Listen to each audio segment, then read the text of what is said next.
Alors ici, oui, ce qui est intéressant, c'est ce côté graphique, et clairement, on n'est pas dans l'esthétisant, ce sont des formes agressives. Oui, c'est ça, le côté agressif des formes ici. Par contre, au niveau du mixed media, voilà, le mélange des techniques, dans ce cas-ci, il n'y en a pas énormément. Bon, différentes choses intéressantes quand même. Le texte écrit à la main, texte typographique mais écrit à la main. Ça a un côté qui peut être très intéressant, un côté brut.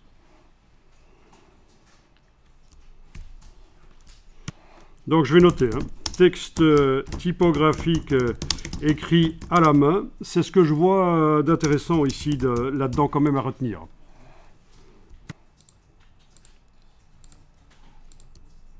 De temps en temps, j'irai voir vos comparatifs, vos comparaisons, vos argumentaires, pourquoi est-ce qu'une image est plus intéressante que l'autre, mais pas nécessairement à chaque fois. Alors, pour le collage photo,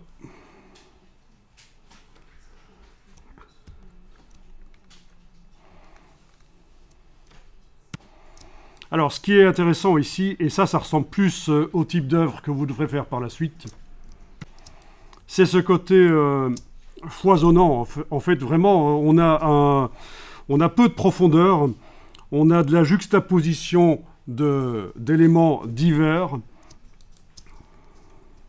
et ça, c'est le côté intéressant du collage, de la typographie, des extraits de magazines, du dessin par-dessus. Alors, l'image n'est pas extrêmement précise, mais ça va. Donc, principalement, ce sont des extraits de magazines avec de la peinture par-dessus, si je vois bien. Et ça peut être très intéressant. Et donc, faire ça dans un logiciel comme Photoshop, c'est tout à fait possible d'aller chercher différents extraits, de les juxtaposer, superposer partiellement, avec éventuellement un effet de découpage, mais on n'en voit pas trop ici dedans, un effet de découpage. Je veux dire le bord du papier, vous voyez le bord blanc du papier qui apparaît quand on découpe le papier. Et superposition par-dessus, sur un calque au-dessus, superposition de dessin, de graphisme. En tout cas, il y a de l'énergie. Il y a de l'énergie là-dedans, c'est certain. Donc voilà, ça c'est déjà, on va déjà un peu plus dans le sens des travaux qu'on va réaliser. Je vais aller voir l'autre image ici. Donc on est un peu dans la même veine, hein, ce foisonnement, cet effet vraiment visuel qui saute à la figure en fait, hein, avec cette juxtaposition d'éléments semblables. Mais là on est clairement dans la juxtaposition de photographie et la superposition de photographie, et donc oui, il y a éventuellement quelque chose à dire. Malheureusement, ce genre d'œuvre, pour l'apprécier, il faudrait vraiment avoir une image plus nette. Et de toute façon, vous n'allez pas avoir ce problème, puisque vous allez créer des images bien nettes avec, voilà, en allant chercher éventuellement différentes images, en leur donnant éventuellement cet effet photographique, Polaroid éventuellement, avec les bords blancs. Par un script, on peut ajouter sur une série d'images, on peut ajouter un bord blanc qui, une fois que les images seront superposées, donnera cet effet de photo avec une ombre virtuelle derrière, une ombre portée Photoshop. Donc on peut donner cet effet d'amoncellement. Alors, jusqu'à présent, rien de transcendant au niveau du message. Donc j'ai parlé un peu du graphisme, mais au niveau du message, rien de vraiment transcendant. Alors peut-être aller jeter un coup d'œil dans ce cas-ci sur votre argumentaire, ça peut être intéressant.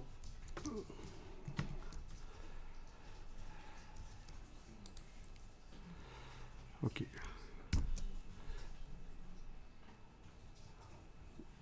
Donc on est passé à côté des consignes en fait là, hein, complètement.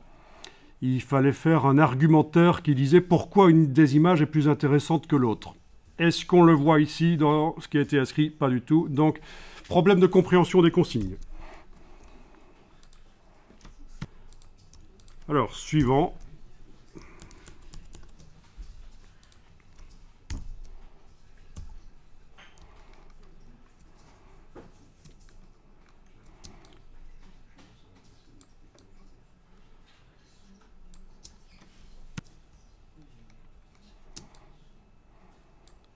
Alors il y a un petit effet de pliage qui peut être intéressant au niveau visuel ici, je trouve. C'est pliage ou découpage comme une vitre cassée, je ne sais pas si vous le sentez aussi. Donc au niveau du rythme avec les lignes, ça c'est quelque chose qui peut être intéressant. Donc oui, ça peut être intéressant à faire au niveau infographique aussi.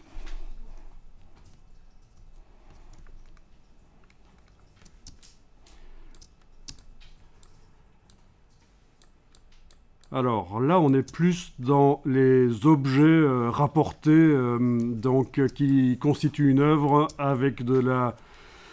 Voilà, les objets qui constituent l'œuvre. Et ça, c'est vrai que ça peut être intéressant aussi.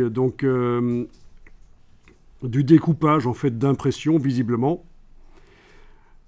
Donc, évidemment, en infographie, vous voyez tout à fait comment vous pourriez faire ça.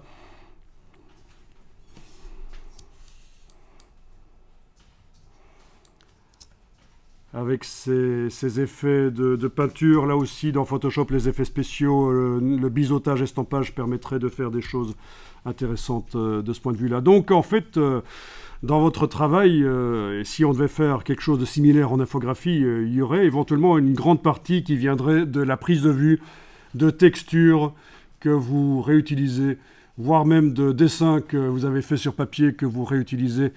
Vous faites du masquage, vous faites des fausses ombres éventuellement en infographie et ça peut donner quelque chose de bien. Au niveau du message, difficile de voir quel est le message ici. Je pense qu'on est quand même assez bien dans le décoratif.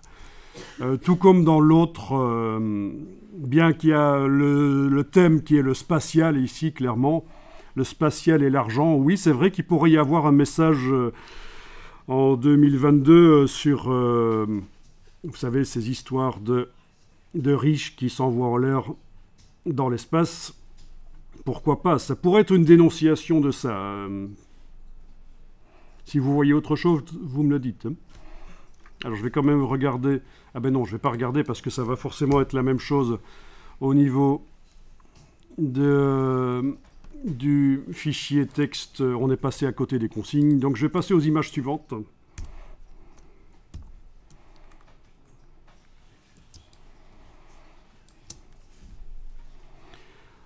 Alors là, il y a une tentative de créer de la profondeur. On est moins dans ce qui est recherché ici. Et de toute façon, oui.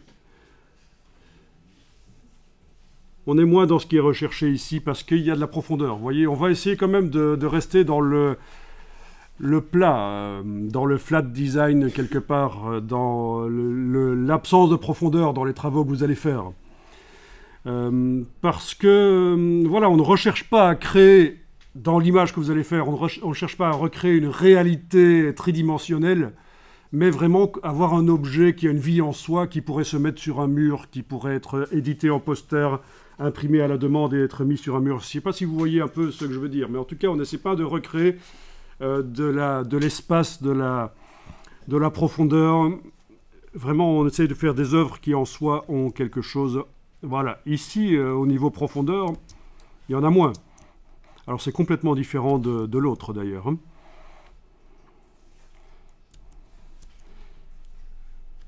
Qui doit être, si c'est pas une pochette, une vraie pochette, ça doit être une simili-pochette. C'est bizarre. Je ne sais pas d'où ça vient, mais ça peut être intéressant. Alors voilà, oui, ça c'est intéressant. Avec cet effet de visage découpé, comme ça, les visages découpés comme si c'était un masque.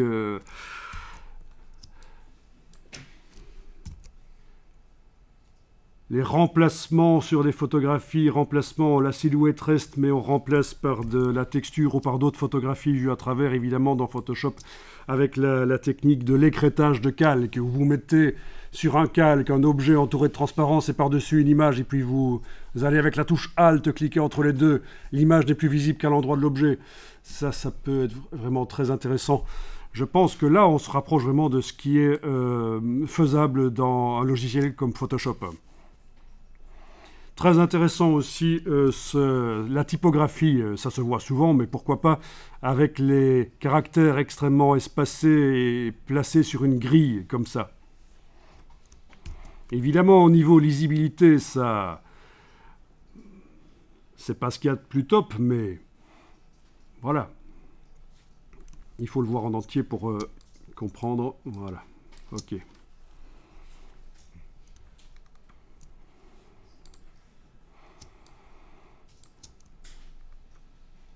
Donc, du collage photo qui pourrait convoyer un message. Et alors, cet effet, évidemment, visuel que vous pouvez appliquer, c'est cet effet de triptyque, évidemment. Il y a 3 parties. C'est une œuvre, on a divisé la surface en 3 parties. Il y a des, évidemment, superpositions entre les deux. Il y a ces dégradés en fond qui contrastent au niveau visuel de par leur côté lissé. Les dégradés contrastent avec les graphismes qui sont mis par-dessus et qui sont systématiquement très fouillés, détaillés, avec beaucoup de détails. Ça vibre au niveau du détail et ça contraste avec l'arrière-plan dégradé ou uni. Donc ça me paraît aussi très intéressant. Donc, pour moi, une œuvre qui est intéressante au niveau mixed média, où on mélange la photographie du simili ou du vrai 3D, je ne sais pas, mis par-dessus, de la typo,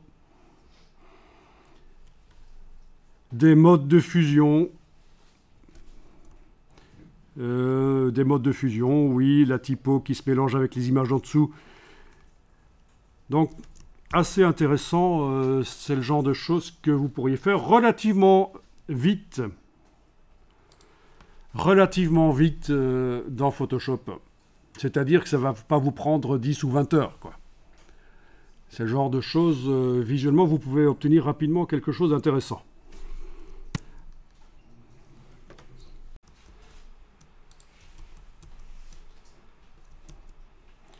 Ok, donc qu'est-ce qu'on peut écrire ici par rapport à ce qu'on a vu? Oui. Donc des images qui apparaissent sur un sujet entouré de transparence. Donc c'est la technique de l'écrêtage par luminosité.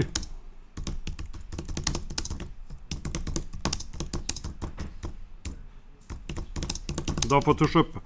Donc c'est, je vous rappelle, et vous connaissez certainement ça, la touche Alt entre 2 calques. Donc si vous ne connaissez pas cette technique de l'écrêtage par luminosité, pour faire ça, vous allez devoir commencer à chipoter avec du masquage, des sélections, etc. Alors que c'est quand même beaucoup plus simple. Bon, je vous montre rapidement juste dans Photoshop avec une bête image au niveau technique, comment ça fonctionne. Voilà, calque d'arrière-plan, bien sûr. Alors, on va ajouter un calque sur lequel je vais aller faire comme si c'était, bien sûr, un sujet. Mais bien sûr, là, ça va être juste un cercle en couleur, ça n'a pas trop d'importance. Voilà. Ok, vous voyez, cercle en couleur sur un calque. Je vais juste aller faire un autre calque. Ok, un autre calque sur lequel je vais aller mettre des choses un peu plus complexes relativement. C'est juste pour la démo technique, puisque vous ne connaissez pas tous le système de l'écrêtage de calque en fait. Hein. Donc il faut absolument connaître ça, parce que si vous ne connaissez pas, vous allez chipoter vraiment avec du masquage et ça va être foireux.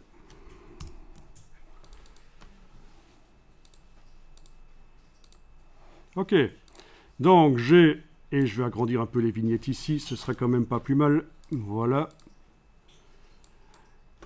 Sur le calque du dessus, les 2 rectangles, sur le calque du dessous, le cercle, touche Alt, je clique entre les 2 vignettes, ceci n'est visible que là où il y a le cercle en dessous. Et donc c'est pas visible puisqu'ils ne sont pas au même endroit que le cercle. Touche Alt, je vais casser l'écrêtage. Je vais aller déplacer le contenu du calque du dessus pour que ça, ne fût-ce que partiellement, se superpose au cercle. Touche Alt. Et voilà. Donc très pratique cette technique, absolument à connaître, l'écrêtage de calque. Mais attendez un peu, c'est pas vraiment l'écrêtage par luminosité, je me suis planté, c'est l'écrêtage par transparence dans ce cas-ci. Eh oui, ça doit pas être mon jour en fait. L'écrêtage par transparence, oui, l'écrêtage par luminosité, ce sera autre chose en fait. L'écrêtage par transparence, on va appeler ça, voilà. Donc ça, technique intéressante. On avait dit au niveau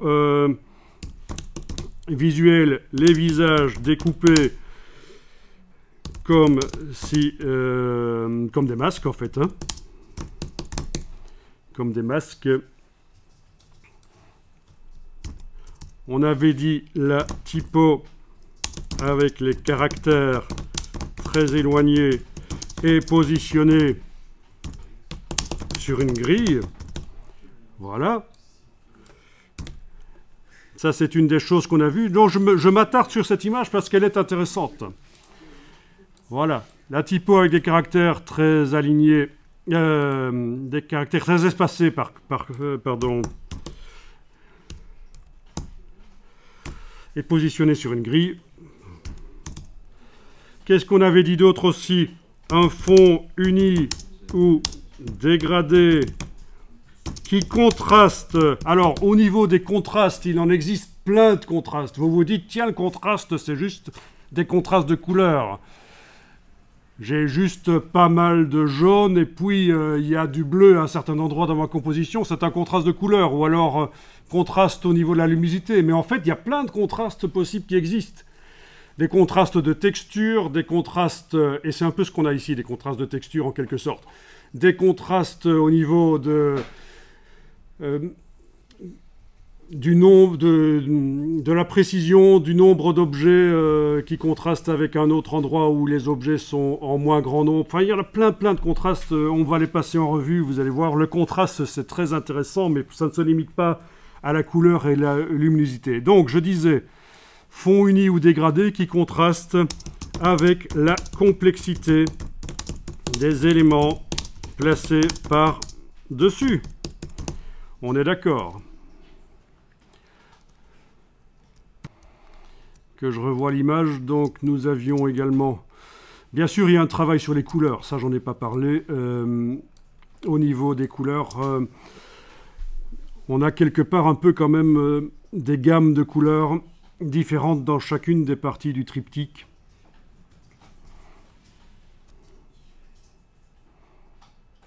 Et absence d'effet d'ombre portée, vous remarquez. Ça, c'est intéressant aussi. L'ombre portée, je ne vois pas énormément, en fait, quasiment pas, d'effet d'ombre portée, ou alors s'ils sont là, ils sont très subtils. Donc, n'allez pas directement vers ces effets visuels qui sont parfois un peu lourds, de l'ombre portée, qui détache un objet par rapport à son fond. Donc, dans ce cas-ci, on va remarquer qu'il n'y a pas d'ombre portée.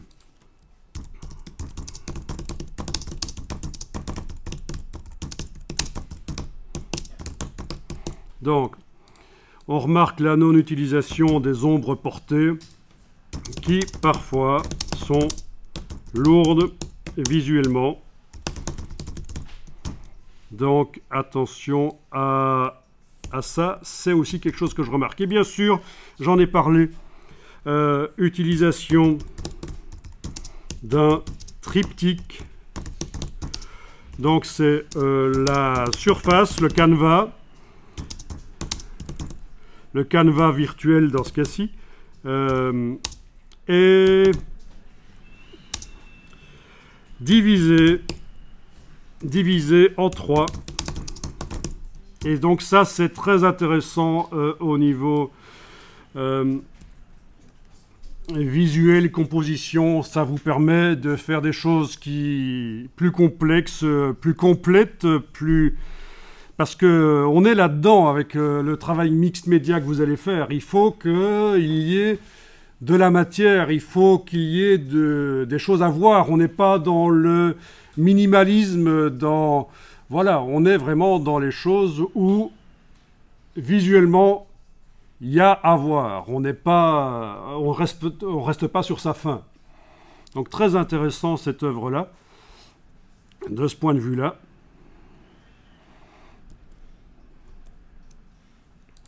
Alors, je vais peut-être aller jeter quand même un coup d'œil sur la... Ce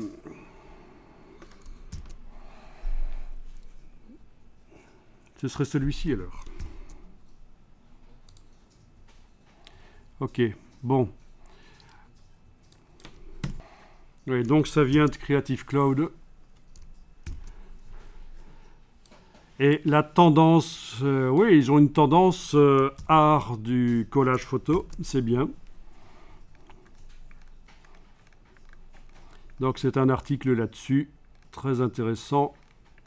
Le lien est intéressant aussi, ça c'est bien. Donc je pense que ça, je vais le recommander.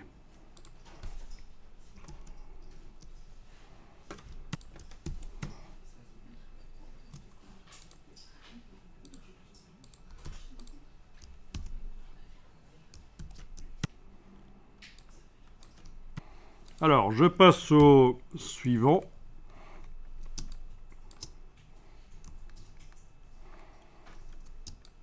Oui, ce qui est intéressant ici, il y a plusieurs choses intéressantes, même si la définition n'est pas terrible du tout, mais il y a quand même des choses à retenir. C'est ces textes sous forme de bande, un peu comme si c'était un message de demande de rançon, on ne sait jamais, ou quoi, ou... Voilà.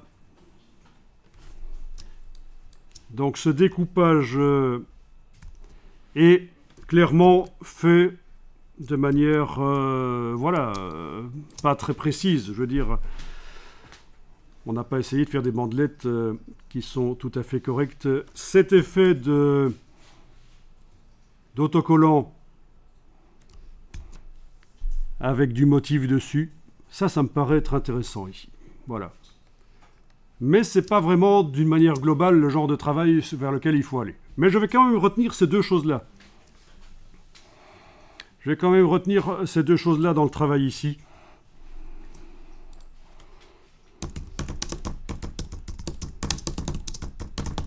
L'effet d'autocollant avec le motif. Et le texte constitué de mots découpés séparément, on va dire. Donc là, on est dans le côté vraiment, voilà, analyse de ce qu'on voit visuellement. Et je vais, tant qu'à faire, mettre le lien. Passons à l'autre. Donc, ce serait pas plus mal de le mettre dans le bon sens quand vous pouvez. Parce que, voilà. Ça va être ennuyeux. Il est encore pire, là. Ok, voilà. Dans ce sens-là. Alors, le fond avec du motif. Fond motif. Ça peut être visuellement intéressant, le fond en motif.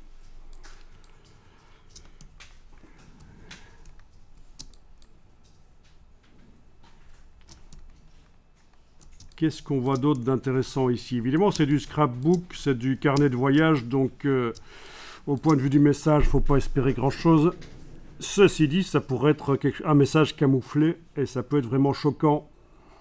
Vous imaginez quelqu'un qui va, dans son carnet de voyage, mettre aussi les photos du bidonville d'à côté de l'hôtel, avec toutes les horreurs qui y sont, bien camouflées dans des photos de vacances, ça pourrait être sympa.